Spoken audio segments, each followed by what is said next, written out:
সরস্বতী পুজোর সময় নাকি সরস্বতী না করে আমি মন্ত্র ঠাকুর করছি। চলো সেই গল্পটাই তোমাদের সঙ্গে এখন শেয়ার করা যাক। জানো তো সরস্বতী পুজোর সময় কিন্তু আমাদের এখানকার প্রত্যেকটা স্কুল থেকে হাতের কাজ নেয়। আমার ভাই যে স্কুলে পড়ে সেই স্কুল থেকেও বলেছে ভাইকে একটা হাতের কাজ করে নিয়ে যাওয়ার জন্য।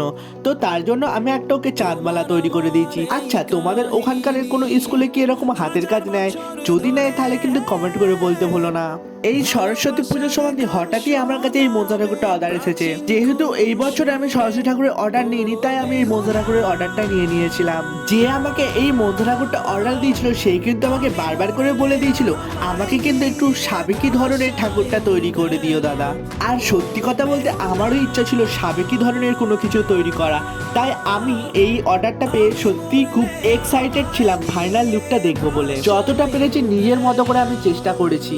আজকের মতো এতটুকুই, দেখা হবে একটা নতুন ভিডিওতে। সবাইকে রাধে রাধে, সবাই ভালো থেকো, বাই বাই।